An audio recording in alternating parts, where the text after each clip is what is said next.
Hey everybody, so in this video I want to talk about my predictions for 2025 and the Pokemon investing hobby. I'm going to give you guys 5 predictions. Some of them won't be, too out there. I think some of them are definitely a lot out there. And you guys can let me know in the comments down below, but you know, kind of the point of this video obviously is to talk about the market, but also just have a video to look back on maybe at the end of next year, towards the end of 2025, maybe in December, same time.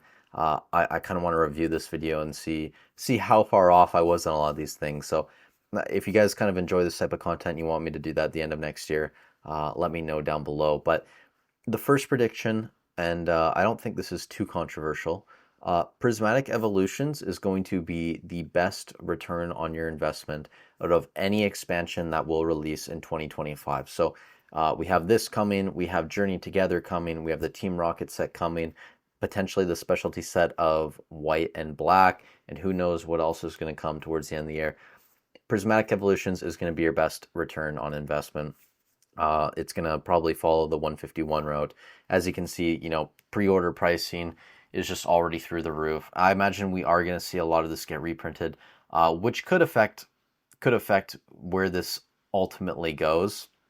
Prismatic could get the Crown Zenith treatment, where we see just a huge reprint that knocks the price down, basically slashing it in half and taking a year to recover. But if that doesn't come, Prismatic Evolutions will definitely be your best return on investment in 2025 for those expansions.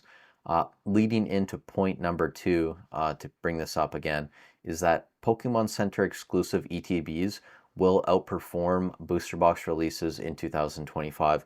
So again, PCTBs of Prismatic Evolutions, for the Journey Together set to paint on the promo.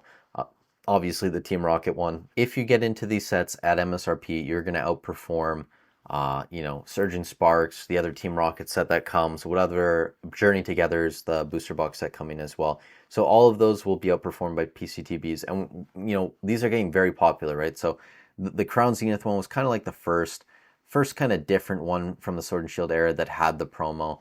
Awesome promo there and the extra packs, and then into Scarlet Violet era, we've seen the Pokemon Center stamped version, so the Mimikyu one from Paldean Fates.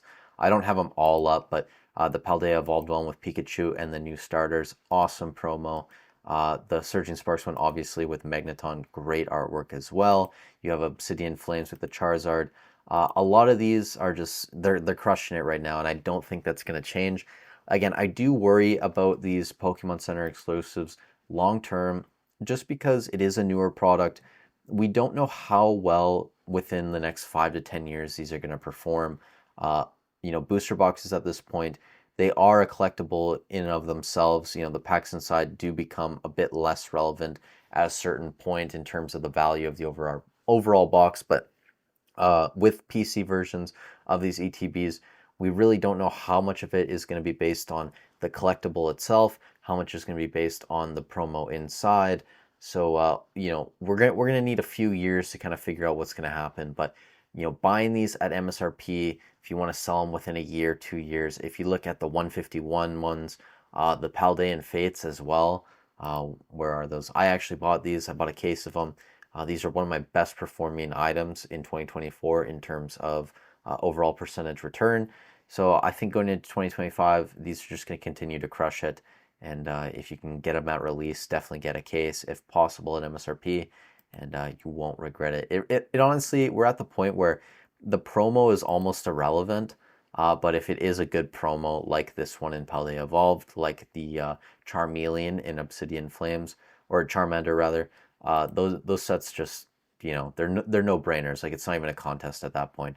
The third prediction is that there's going to be massive reprints on some sets. So I'm not exactly sure which sets are going to get hit with the reprints. I do imagine it's going to be something like Paldean Fates, Twilight Masquerade, which I didn't pull up, Surging Sparks, already at almost $220 a booster box, and Prismatic Evolutions I know is releasing throughout 2025. But again, it wouldn't surprise me if Prismatic Evolutions gets the Crown Zenith treatment eventually, where we get such a massive reprint of ETBs and other, collection boxes and stuff, where the price basically just slashes in half and goes from whatever it is down to a much lower price, kind of what happened with Crown Zenith. So One of these is just going to get hit with a huge reprint, if not more than one. I know people right now are saying that there's so much demand in the hobby that these are just going to get chewed up. But, when we look at history and we look at the pandemic, when Vivid Voltage came out, when Shining Fates came out, Battle Styles, Champions Path, that era, right? A lot of those things, Hidden Fates as well. A lot of these sets got hit with huge reprints, and it's taken years for some of these sets to even recover back to where they were 3-4 years ago. We just saw Shining Fates sell out on the Pokemon Center. That Charizard is moving up now, which is, I guess a good sign.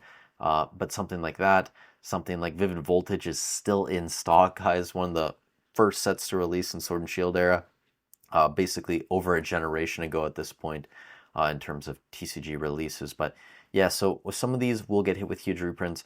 I do think that if demand is still high, like it is right now in 2025, it'll probably not be as big of a deal compared to something like Crown Zenith, like Vivid Voltage, Shining Fates.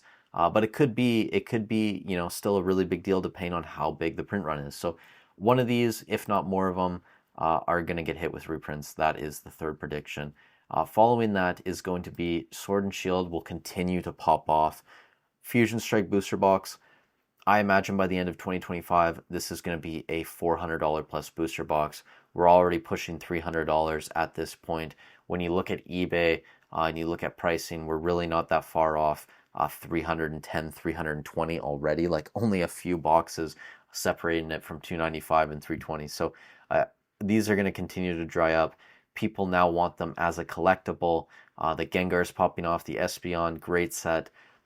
Really, really solidifying itself right now as the second best in Sword and Shield in terms of booster boxes. This will easily be over $400. Lost Origin, I don't think will be too far behind. Could reach $350 by the end of next year. Chilling Reign, if Lost Origin's $350, Chilling Reign's probably going to be in that $325, $330 range, something like that. And I think Brilliant Stars and Astral Radiance, even these sets that haven't moved as much in comparison to something like a Chilling Reign, Lost Origin, or Fusion Strike, both of these could still break $300 by the end of next year if we still have all of this momentum in the hobby. And it won't just be the Sword and Shield booster box sets. Crown Zenith, I imagine that these ETBs could reach $110 to $125, somewhere in that range, by the end of next year. Who knows, could even be higher than that. It really just depends on how much demand there is in the hobby throughout the next 12 months. And, if you go to the Pokemon Center right now, there really is not much left in stock. You have the 3-pack blisters all there still. You have the Zapdos promo for the tins, and then you have some figure collections. Again, these pack values just aren't worth buying yet, but I imagine by the middle of next year, all of this is going to be gone. The tins are the cheapest you can find in Canada, I believe. I think you can probably find figure collections still a bit cheaper, but this stuff is going to be gone within the next 6 months, guys. Crown Zenith is just going to continue to pop off.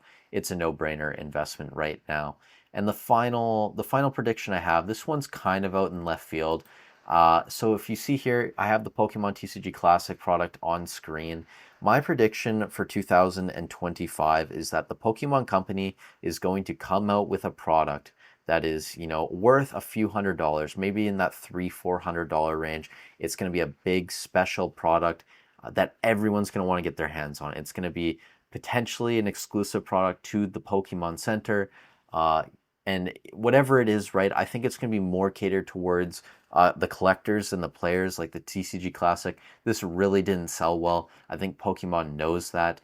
There really wasn't that much value outside of these three, OG starter promo cards. But I think if they do create a product like this that's in that $300-$400 range, it's going to be a lot more catered towards the collectors. You're going to have tons of packs inside, maybe something else that's very exclusive and special. But it would not surprise me if Pokemon goes that route, especially going into the 30th anniversary in 2026. So to recap, first off, Prismatic Evolutions is going to be your best investment in 2025 out of all the expansions released that year. The PC versions of the ETBs are going to continue to outperform booster boxes in terms of the releases in 2025. You are going to see some type of massive reprint on a set. Not sure yet if it's going to be Paldean Fade, Surging Sparks, Twilight Masquerade, Prismatic, but something is going to get hit with a huge reprint. Sword and Shield is going to continue to pop off. Fusion Strike look towards 400 a booster box. Lost Origin, Chilling Reign, mid 300s, and Brilliant Astral. These types of sets will reach $300 as well. And specialty sets like Crown Zenith are also going to see 50% gains, if not more. And then finally, look for a big exclusive product in that, $200, $300, $400 range, catered towards collectors and investors that may be exclusive on Pokemon Center that we all want to get our hands on. Those are my predictions for 2025. You guys let me know in the comments down below if you have any bold predictions for next year. And again, don't take this video too seriously. I think some of these are much more realistic than other ones, but I think it's fun just to, throw these ideas out here, see over the next 12 months what happens, and just kind of take it as a learning experience as well, and document our journeys through Pokemon investing. So thank you guys so much for watching. Stay safe wherever you are in the world, and I'll catch you in the next one.